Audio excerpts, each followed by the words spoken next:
5 দিন পর সীমিত সময়ের জন্য শুরু হয় ব্যাংকিং কার্যক্রম। সরকারি নির্দেশনা মোতাবেক বিভাগীয় শহরগুলোতে 50% শাখা চালু রেখে সেবা দেওয়া হয় গ্রাহকদের।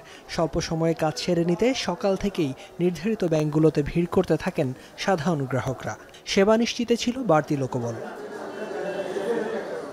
মোবাইল ব্যাংকিং সহ সারা দেশের বিভিন্ন আর্থিক প্রতিষ্ঠান বেশ কয়েকদিন বন্ধ থাকার পর পরিস্থিতি স্বাভাবিক হতে শুরু করায় চট্টগ্রাম, রাজশাহী, ময়মনসিংহ, বগুড়া, সিলেট, রংপুর, খুলনা সহ দেশের ব্যাংকগুলোতে ছিল গ্রাহকদের ভিড়। সেবা পেতে স্বাভাবিকের চেয়ে কিছুটা বেশি সময় লাগে। প্রায় 10-15 মিনিট ধরে দাঁড়িয়ে আছি, তবে ভালো লাগছে যে খুলেছে আবার। 5 দিন ধরে কোনোভাবেই অনলাইন ট্রান্সফারও হচ্ছে না, কোনোভাবে টাকা তোলাও যাচ্ছিল না। দ্যাটস ওয়াই আজকে ব্যাংক খোলা দেখে চলে আসছি টাকাগুলো তোলার জন্য। খুবই চিন্তার মধ্যে পড়েছিলাম, ব্যবসা বাণিজ্য সব কিছু হ্যাং হয়ে গেছে, দোকানপাট বন্ধ, টাকা পয়সা লেনদেন বন্ধ।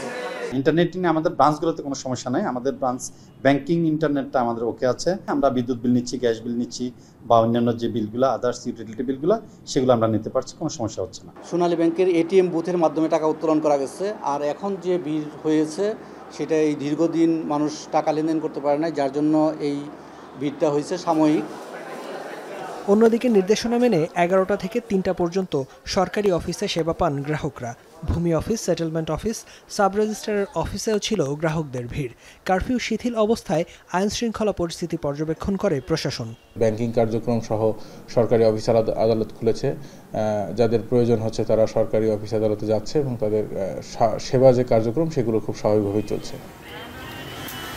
এদিকে গাজীপুরে 4 দিন পর শুরু হয়েছে উৎপাদন কার্যক্রম। শ্রমিকরা কাজে যোগ দিলেও স্বাভাবিক সময়ের চেয়ে উপস্থিতি ছিল কম।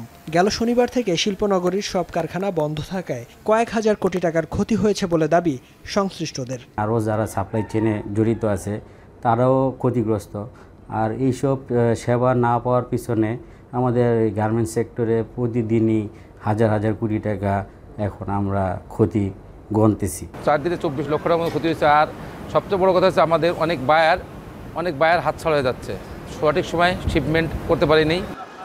6 দিন পর স্বাভাবিক হতে শুরু করেছে দেশের বিভিন্ন সড়ক মহাসড়কের যান চলাচল। বুধবার সকাল থেকে দেশের বিভিন্ন টার্মিনাল থেকে যাত্রী নিয়ে ছেড়ে যায় দূরপাল্লার বাস, যাতে গন্তব্যে ফিরতে শুরু করেছেন দেশের বিভিন্ন স্থানে আটকে পড়ারা। যাইতে পারিনি এই পরিস্থিতির কারণে এখন পরিস্থিতি স্বাভাবিক হয়েছে, সব রাস্তাঘাটে গাড়িগুলো চলতেছে, আলহামদুলিল্লাহ। আমরা এখন ঢাকা রওনা দিচ্ছি। গত কয়েকদিনে গাড়ি বন্ধ থাকার কারণে আমাদের পরিবহন শ্রমিকরা বা আমরা যারা পরিবহনে কর্মরত আছি, আমরা আর্থিকভাবে এবং পারিবারিকভাবে খুব কষ্টে জীবনযাপন করছি। এদিকে 4 দিন পর বরিশাল থেকে শুরু হয়েছে লঞ্চ চলাচল। বুধবার সকালে যাত্রী নিয়ে বিভাগের বিভিন্ন রুটে ছেড়ে যায় কয়েকটি লঞ্চ। সারা দেশে পণ্য পরিবহন স্বাভাবিক হতে থাকায় ধীরে ধীরে সবজি সহ অন্যান্য পণ্যের দামও নিয়ন্ত্রণে আসবে বলে মনে করেন সংশ্লিষ্টরা। ফেরদৌস সাবির, এখন। শিয়া বাটার ও ভিটামিন ই সমৃদ্ধ lily glam beauty soap. Lily, always beautiful.